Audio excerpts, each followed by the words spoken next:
Testament, chapter 4, verse 43 to 54. John 4, 43 to 54.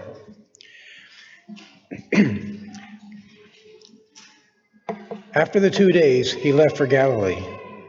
Now Jesus himself had pointed out that a prophet has no honor in his own country. When he arrived in Galilee, the Galileans welcomed him. They had seen all that he had done in Jerusalem at the Passover festival, for they also had been there.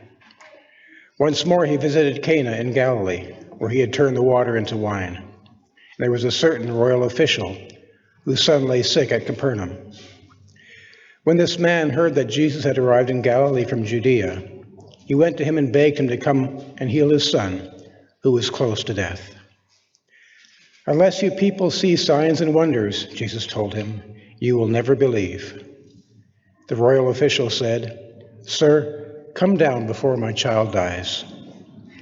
"Go," Jesus replied, "your son will live." The man took Jesus at his word and departed. While he was still on the way, his servants met him with the news that his boy was living. When he inquired as to the time when his son got better, they said to him, "Yesterday at 1 in the afternoon, the fever left him."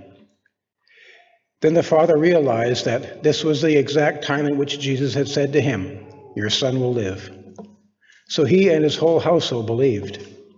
This was the second sign Jesus performed after coming from Judea to Galilee.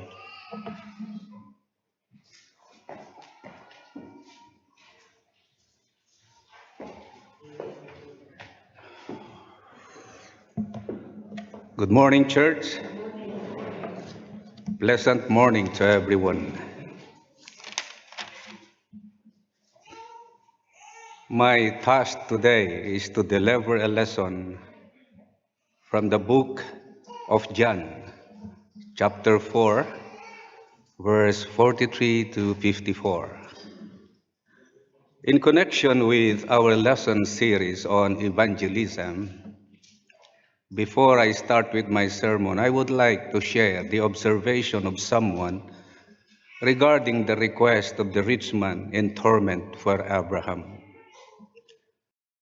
The rich man wasn't in hell long before he became a believer in missions.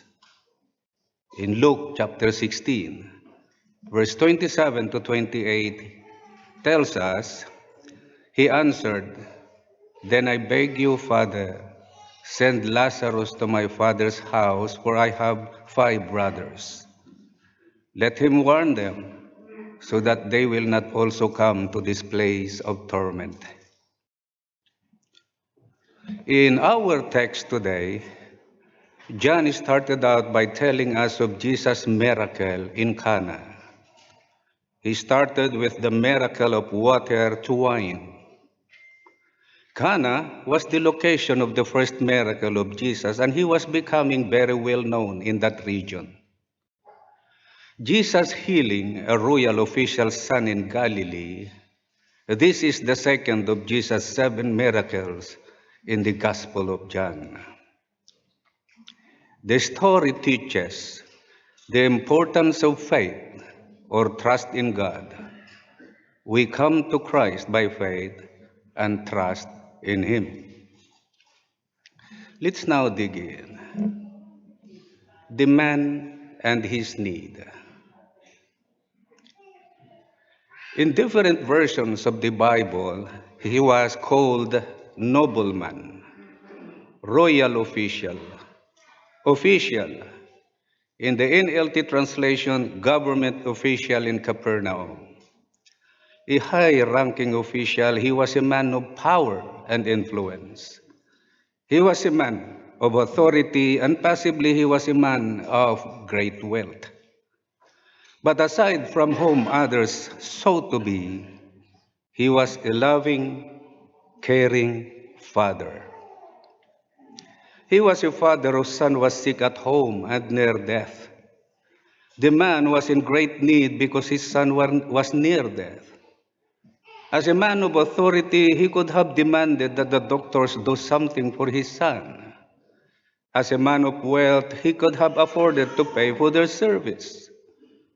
It may be safely to assume that the best medical attention had already been given, yet in vain.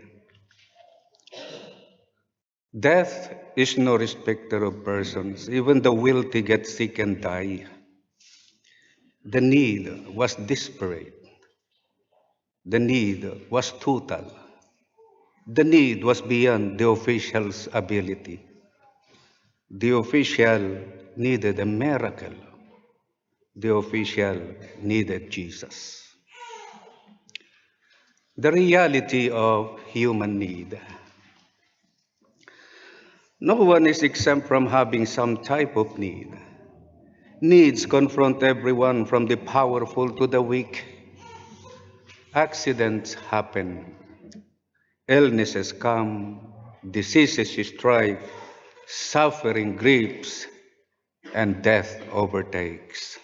Sooner or later, everyone is going to have a need beyond their ability. The news he heard.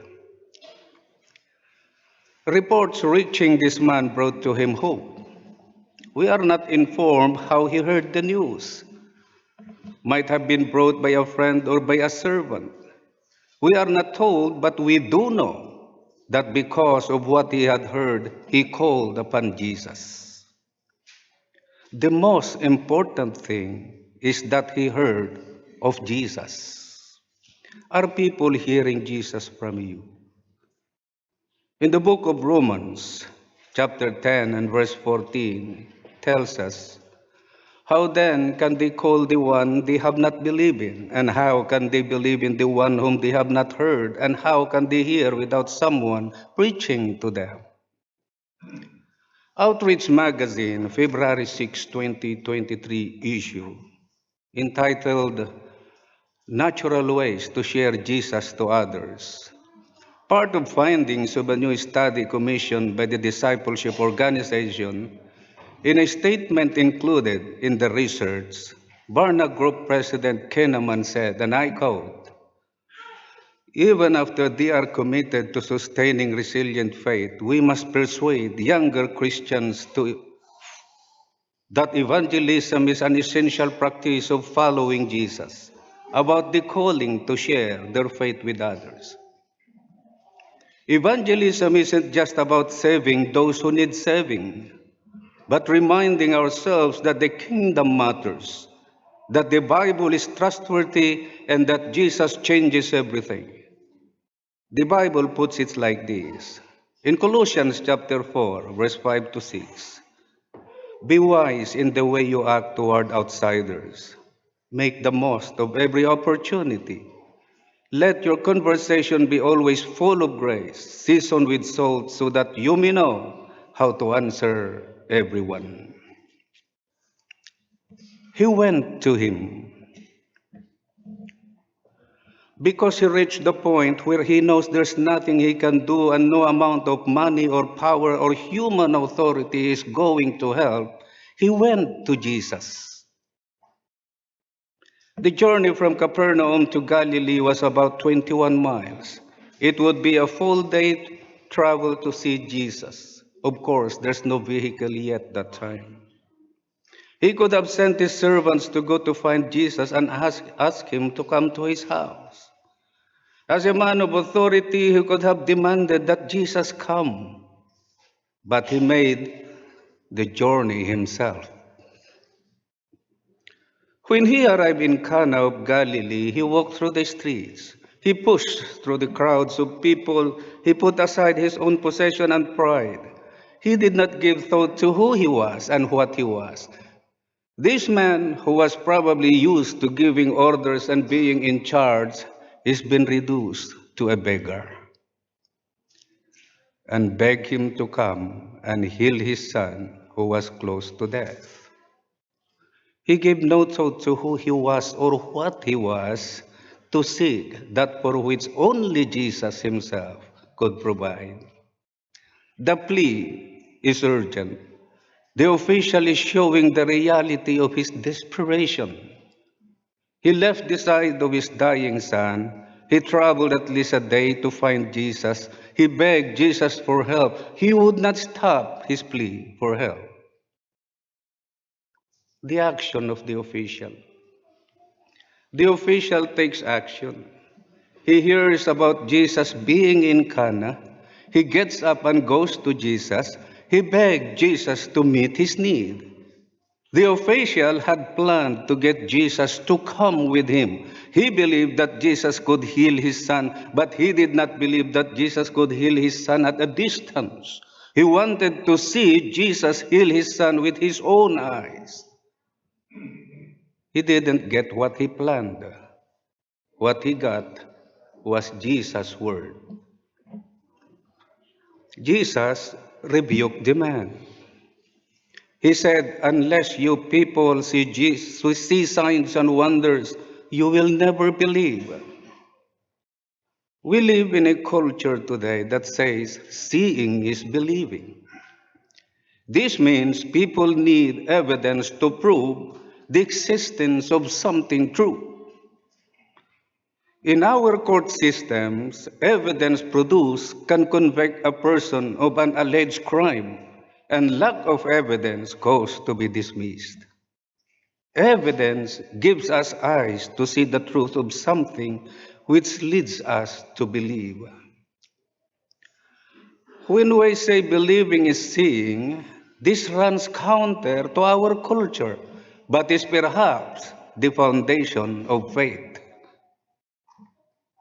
Now, having faith in Christ is not a blind faith. It is believing in and trusting in the greatest hope. It is one where evidence in favor of the resurrection events is staggering as recorded in the scriptures. Jesus' disciples were resistant to the idea that he had been resurrected. They had heard him predict that event.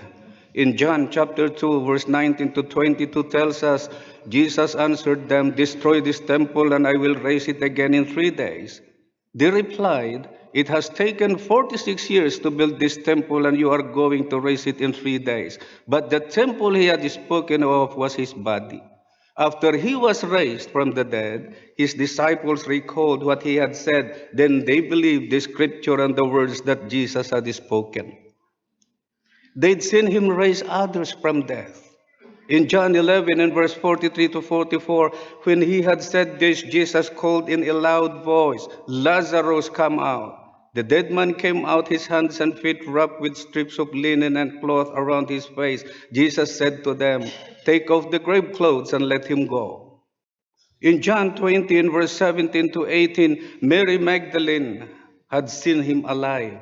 Still, it wasn't until Jesus personally appeared to them that they accepted the truth. In John chapter 20 and verse 19, on the evening of the first day of the week when the disciples were together with the doors locked for fear of the Jewish leaders, Jesus came and stood among them and said, peace be with you. After he said this, he showed them his hands and side. The disciples were overjoyed when they saw the Lord. In 1 Corinthians 15, in verse 3 to 8, Paul gives a list of people to whom the risen Jesus appeared.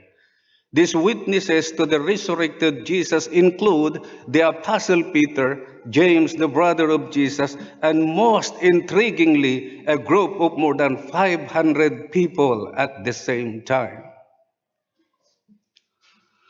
Faith in Christ is not a blind faith.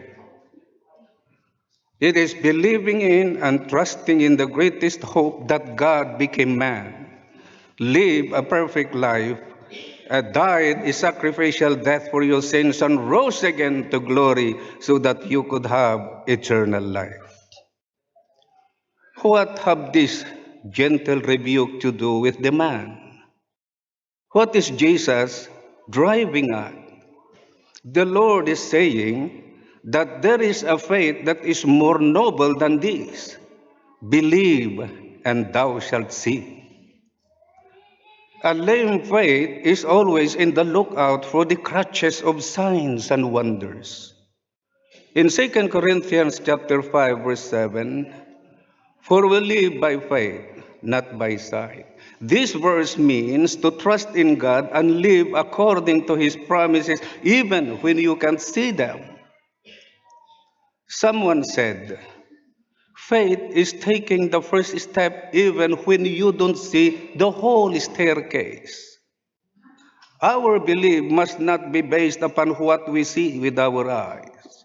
It must be based upon faith from the heart. God is God. Jesus is Lord. He does not have to prove anything to any man.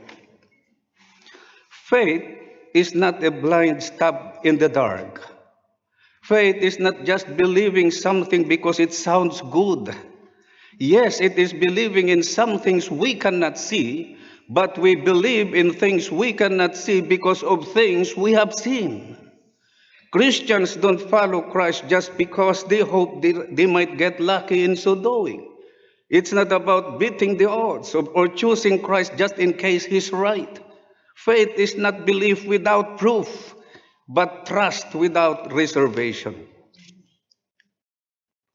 Faith is to believe what we do not see, and the reward of this faith is to see what we believe. The two requests.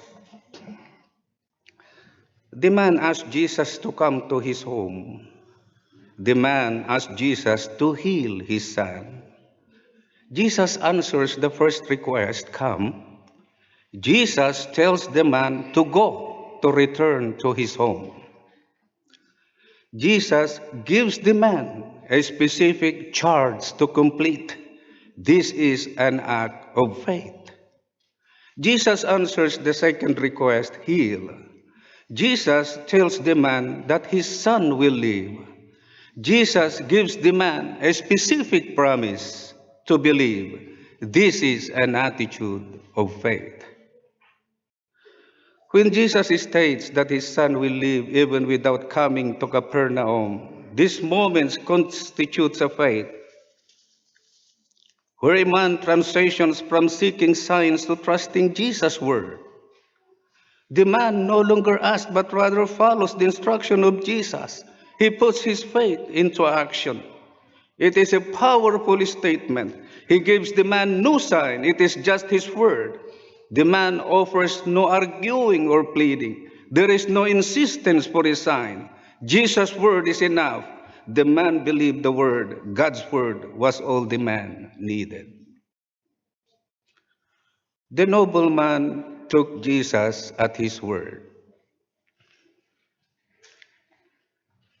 The man get up and left for Capernaum. He did not even ask Jesus if it were true. He did not ask, how can I be sure that my son is healed? He just got up and began the journey home. The nobleman took Jesus at his word. He believes what Jesus said and goes his way, and he proves that faith is not what you feel. It is what you do. That's faith producing works, and we see that trust in the fact that the man headed back home. The official accepted and acted on the word of Jesus. Faith is not merely intellectual assent. It is not merely taking God at His word. Faith is taking action upon that word. It is an attitude that is proved by action. Taking at His word is the affirmative response to God's will and word. To take God at His word is to accept and trust what God has said because God is the one who said it. In the use of the English language nowadays, when we say believe, something we really mean that we hold it to be true in our head. Now, the thing that differentiates a mere belief from faith is whether or not we act upon it. That is where the aspect of trust comes in. Take Him upon His word means accept what someone say, own trust. Faith is taking God at His word, acting upon it. Furthermore, believe without doubt. When the man walked on the road to his house, his servants came to meet him. They said, Master, your son is alive. He asked his servants what time he made well. They said, "Yesterday, at the seventh hour, the fever left him." The man knew that it was the very hour that Jesus spoke the word and his son was healed.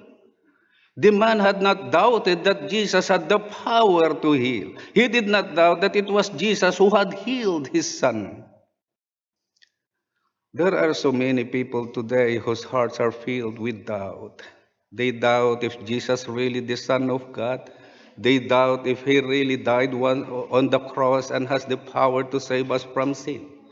They doubt if Jesus is really coming again.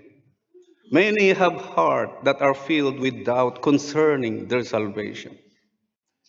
If we would believe on Jesus, we must be like the nobleman. We must believe without question. Jesus said in John chapter 8, verse 12, "I am the light of the world. Whoever follows me will never walk in darkness, but will have the light of life." Jesus said in John 14:6, "I am the way, the truth, and the life. No one comes to the Father except through me." Jesus said in John 7:38, "I am the living water. Whoever drinks of me will never thirst again." There is no need to doubt. Because Jesus said in John 6:37, "Whoever comes to me, I will never drive away." In John 3:36, "Whoever believes in me will have everlasting life." So he and his household believe. The official thought only his son needed to be healed, but Christ knew better. The official thought his only trouble in life was his son's sickness. He didn't realize that he was sick too. His soul needed to be healed. This is why we get this incredible statement at the end of verse 53, "And he himself believed, and all his household." It isn't just the son that ends up getting healed. It is the entire household is healed. They all believe. This father had seen what Jesus could do. He experienced God's power, and all that was left for him to do is to surrender. He began with a desperate need which Jesus met wonderfully, and that need turned to love and acceptance of Christ, not only for himself, but for his entire family. To believe in Jesus is to believe without delay. When the man heard that his son was made well, he and his household believed. Immediately, he and his whole house believed. There is no time for delay. One day soon, Jesus is coming again. He will come for all those who have believed on him, for all those who have received him into their hearts. If you have not believed on Jesus, when he comes again, you will die in sin and be separated from God for all eternity. The Bible says in 2 Corinthians chapter 6, verse 2, "In the time of my favor I heard you, and in the day of salvation I helped you. I tell you, now is the time of God's favor. Now is the day of salvation." Finally, we don't know the rest of the story. But we know one day the official may have faced his son's impending death again, and he certainly faced his own. But Jesus' sign that day in Cana foretold what was to come for this official and his family. Death was no longer the problem it once was, because when he got home and shared the good news of Jesus, his son believed in Jesus too, along with all his household. When someone gets sick again and healing didn't come, they didn't blame Jesus for letting them die. They rejoiced that they would forever live. They didn't need to see another miracle. They had the miracle within them. They had faith. They had Jesus. They had all they needed. Excuse me. We know we are in the same position as this man. Maybe you don't have a dying son, but we have an anxieties. We feel the weight of worry. We have fears of tomorrow. We have the burden of responsibility. The official thought his only trouble in life was his son's sickness. He didn't realize that he was sick too. His soul needed to be healed. Likewise, for each of us here today, the word of Christ is remedy for our sin-sick soul. But Jesus had spoken. His gospel rings out. In Romans chapter 1 and verse 16 says, "For I am not ashamed of the gospel of Christ, for it is the power of God unto salvation to everyone that believeth." You are okay. You can rest. You can rejoice. You can be still and know. So let me ask you, do you have that kind of faith that is willing to take Jesus at His word and trust Him? Do you trust that He has done all that needed to be done in order to pay the price for your sin and save you from the wrath of God that is to come? To close, I would like to continue the story of the rich man in my introduction. Jesus told His followers of a rich man who went to hell because he would not believe. In torments of hell, He asked for a relief, but there was none. He asked for Abraham to send Lazarus back from the grave to speak to his brothers. He knew if they saw one come back from the dead, they would believe. Abraham told him that they have the testimony of Moses and the prophets. If they will not believe them, they will not believe one who comes back from the dead. Beloved friends, Jesus arose from the dead. He proved Himself to be alive many times. He appeared to the women and to the apostles. He appeared to 500 people at once. We already have all the proof that we need and all the proof we will ever receive. Now, it is a matter of faith. We either accept Him as the Son of God, the Savior of men, or we don't. Do you have Jesus? Do you trust Him? Do you know His salvation? If you don't, you can. If you know the joy it gives, praise Him for it and share the good news with others. If you're ready to turn your life over to Jesus and follow Him, if you want to know Jesus personally and experience the joy of a relationship with God, I invite you to come forward and receive Him into your heart. If you are ready to accept Jesus as your Lord and Savior, please come forward. We would love to help you take the next steps.